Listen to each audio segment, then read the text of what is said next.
Thanks, everybody. Welcome to Build. I'm your host, Ricky Camilleri. For the past few years, our next guest has been stealing scenes in movie after movie after TV show after TV show. From Ingrid Goes West to Game Night to Black Mirror, USS Callister, you can now see Billy Magnussen steal some moments once again in Netflix's new series, Maniac. Let's take a look at the trailer.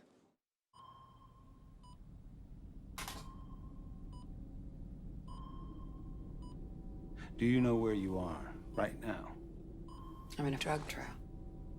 What do you think is wrong with you? I'm sick. I don't matter.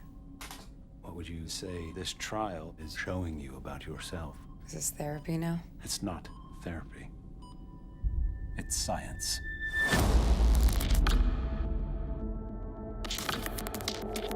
Once you begin to appreciate the structure of the mind, there's no reason to believe that anything about us can't be changed. Pain can be destroyed. The mind can be solved.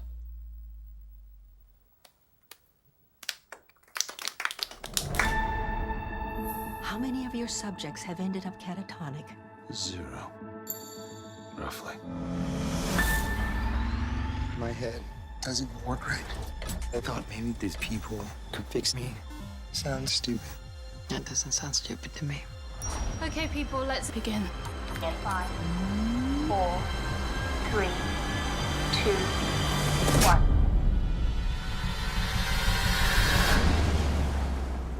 My mind is playing tricks.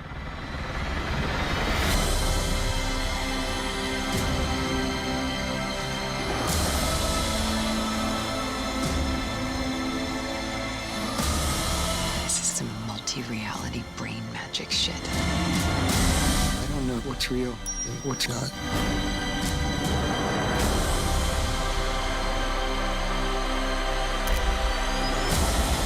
Something's wrong. What did you do? Come on, wake up! Every time I separate them, they just find their way back together.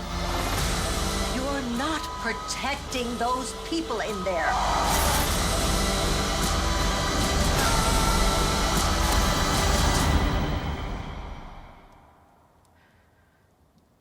Everybody, please welcome Billy Magnussen. Hey. Thank you so much. Thanks so much for being here. Thank you for having me.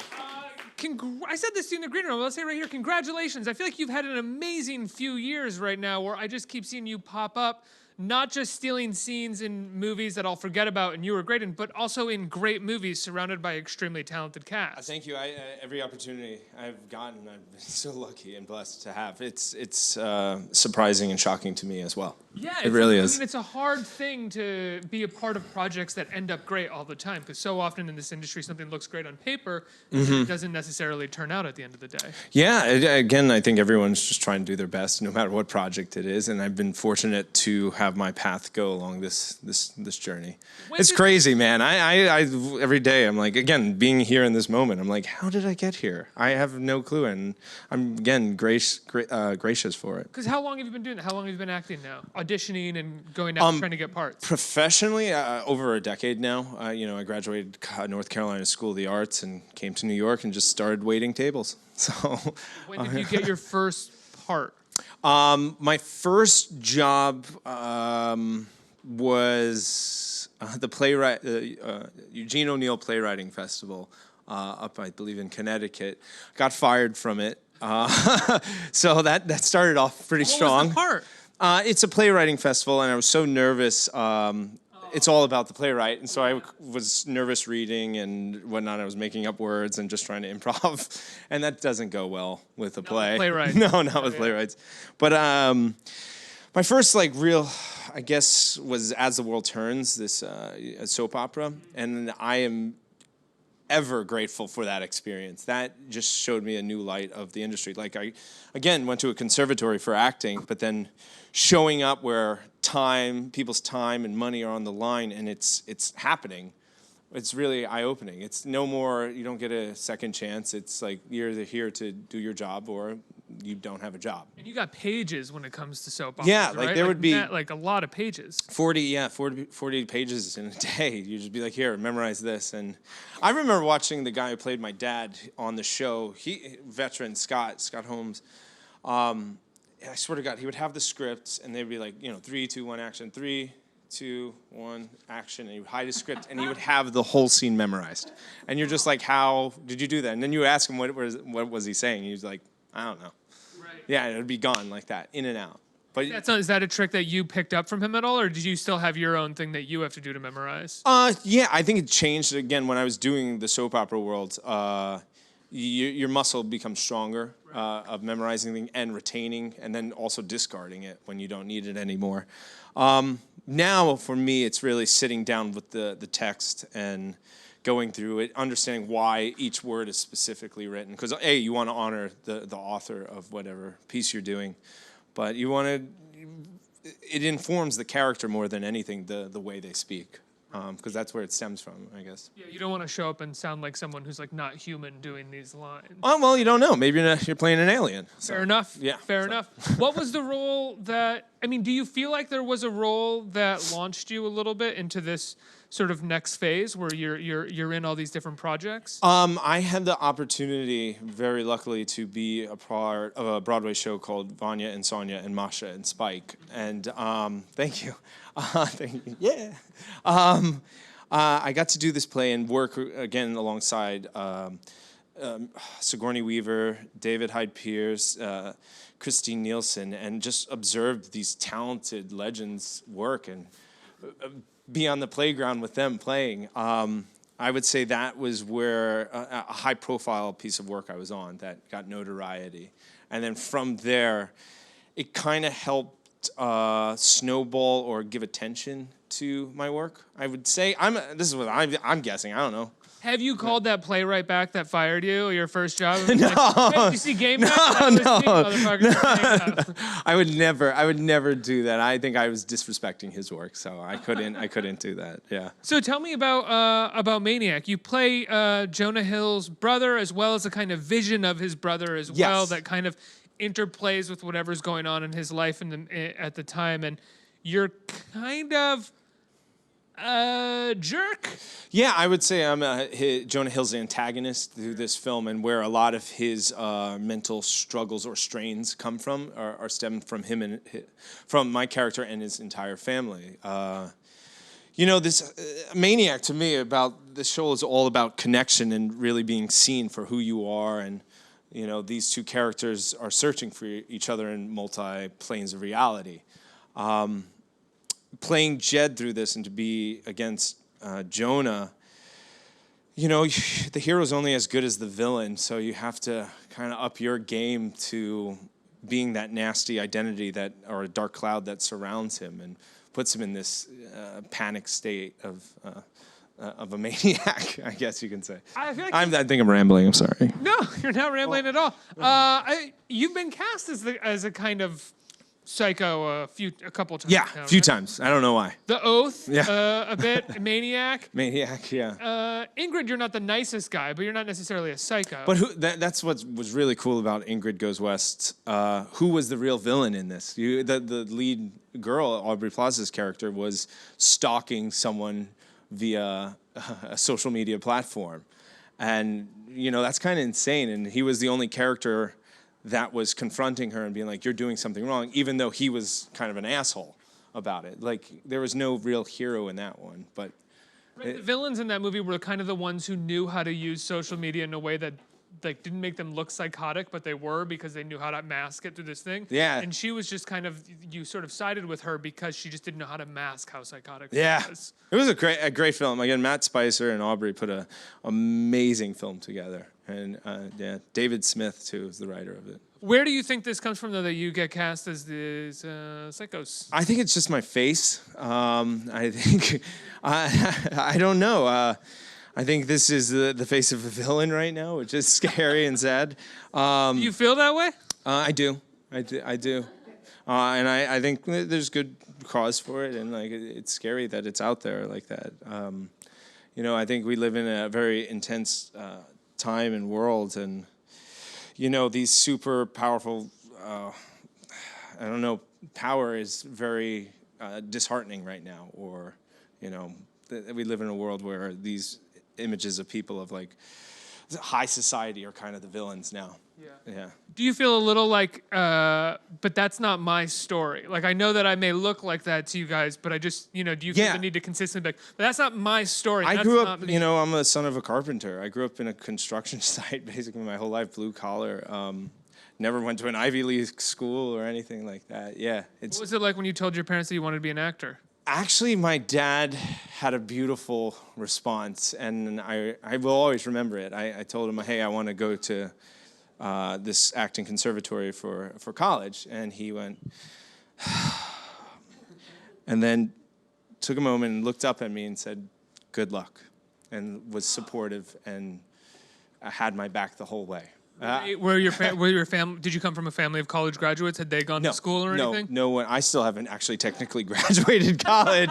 My brother is actually the first one who's graduated from college. So you left school to go start acting in New York? No. I'm just a few credits short. I have a degree. I owe Joe Mills. I just should have turned in that paper. It just didn't work out. Tell me about, Game Night came out. I believe Game Night came out this year. Yes, Game Night was this year, yeah. For some reason, it feels like it was farther away. I think, there's just so much out there now. There's so much content and material out there that, yes, it does. Things get lost. But Game Night is amazing. Thank you. Game Night is a really incredible comedy that is also gorgeous to look at. Like, they did an amazing job making the movie. John Daly and John Goldstein, just, again, awesome team to work with. So collaborative, fun, and, that was the whole point of the movie. It's just a little adventure for a night. What's that set like? I mean, because it seems like so everybody funny. is so great. I could not stop laughing. It was difficult to get through takes because it was just so funny. Everyone was just kind of like upping the ante every time. So, it was a blast, a treat. It was an honor to be a part of something like that. It's such an incredible cast because I think with the exception of Sharon, the rest of the cast isn't really known as like big comedy actors. I mean, Jason is in comedy, but he's the straight man in most of the comedy that he does. And in this too, but like Rachel McAdams and like even you for the most part, like I don't think you had done that much comedy before that. Yeah, it's funny with in regards to acting and comedy and drama. In regards to comedy, I don't like gross humor. I don't like mean humor. I like situational where the joke is we're going this way, but then we turn. And I think that's, with this project, the Game Night, that we were really allowed to explore that. We have the given circumstances of this character, and let's keep turning them and just be like, you didn't expect that to come.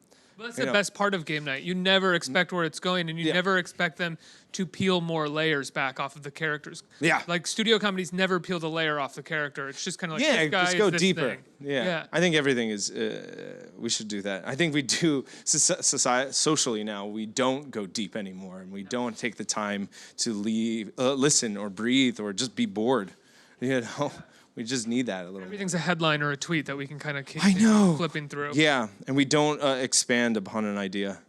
Yeah. You have another show right now that you're working on. I think you're in the middle of shooting it right now, right? Yes, For CBS All Access? Yes, I do. Tell me a story. Tell me a story. Yeah. Tell me about the show. Sorry. No, that was really well. I thought that was good. Tell me, Kevin Williams. Fifth time someone did that to you? No, that was the first. Congratulations. Oh, fantastic. Yeah. That was really solid. Can we bring out the trophy? Inscription on that trophy. Yeah. Best joke of the day, right there. Yes, there we go. Tell me a story. Kevin Williamson put this crazy, dark, sexy, alluring, dangerous TV show together where it's three... Kevin Williamson of Scream, I know you did last summer, and Dawson's Creek fame. Yeah. Yeah, he lives in that world. It takes old fairy tales and puts them in a modern setting without the fairy tale aspect, without the what's a better word for fairy tale?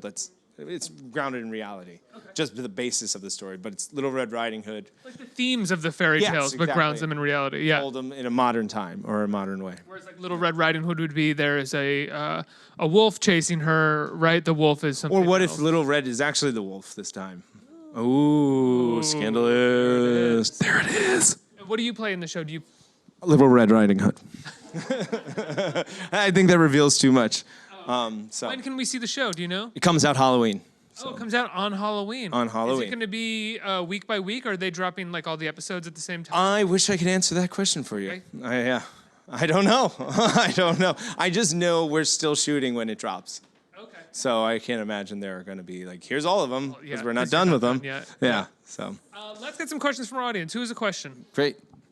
Hi. Hi. How are you? Good. How are you? Good. I know you had mentioned before about how you believe the show Maniac is about the connection between two people, and when I saw it, I took away that like it's about mental health and awareness and how far you're willing to go to essentially be healed.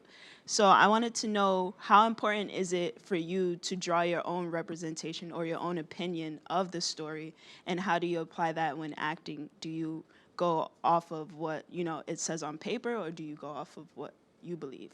Good question. Yeah, thank you. Thank you for that. I appreciate it. Again, I don't think no one can operate outside their own boundaries of who I am. I'm naturally going to always bring something of myself to a piece of work. Yeah. I think this issue is very sensitive, and I want to address it as strongly and direct as possible and not mess about it. If I don't do my work in it to bring out the best product, I think that's God, what's that word? It's a disservice to the project without bringing my full attention to it and understanding of it. In regards to what you received out of it, I think that's the beauty of art, is that it's interpreted its own way. I know Carrie and Patrick Somerville had their own personal ideas when they put it out there, and this is their gift into the world. Mm-hmm. Again, how it's received, it's how it's received.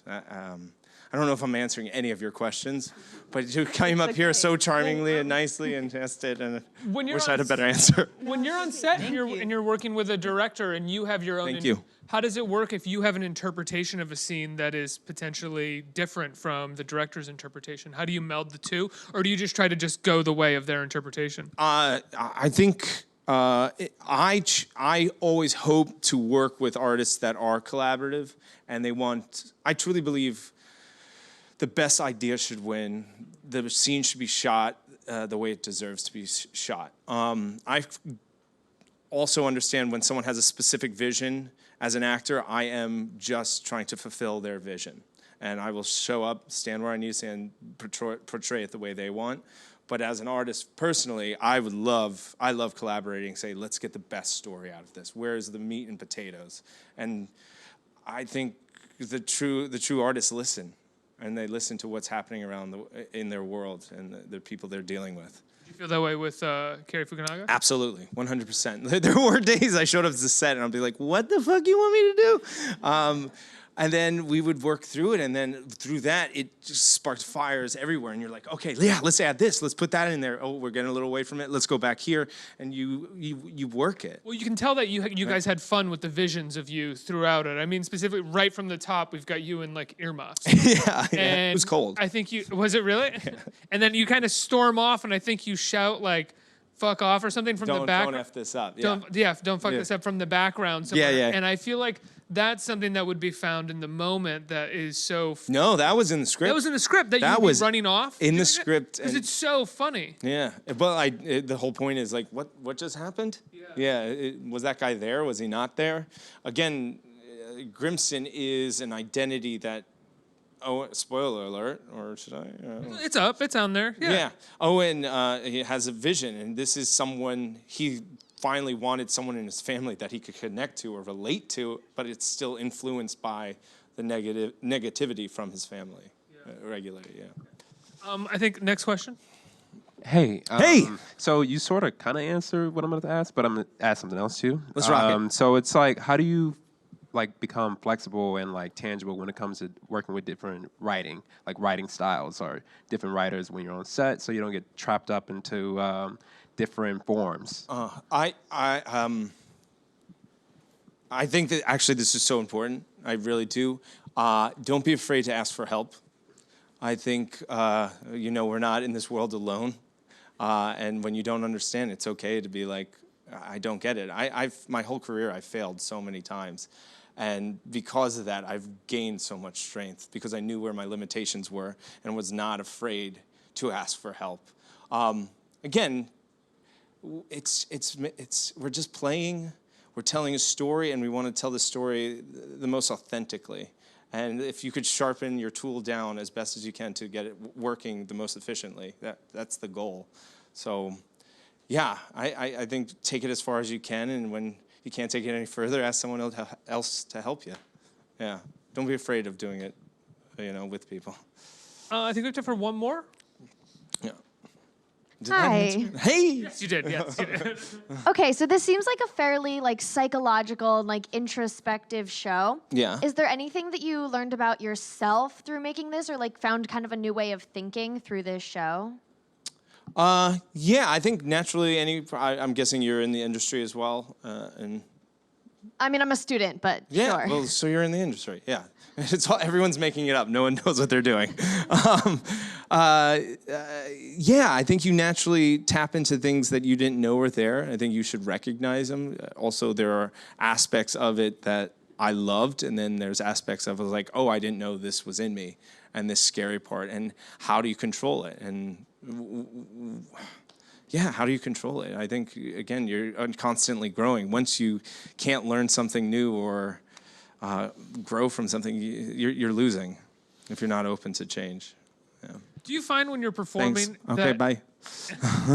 if you're asked to do something in a script or by a director that you don't necessarily know how to get yourself to that place, and then the director guides you to that place, is that then in your toolbox for the rest of your career, you think, where you can sort of hit that challenging point? I do think there are, yes. Once you discover something and see where it lives in you and where it manifests from, you can reconnect to it.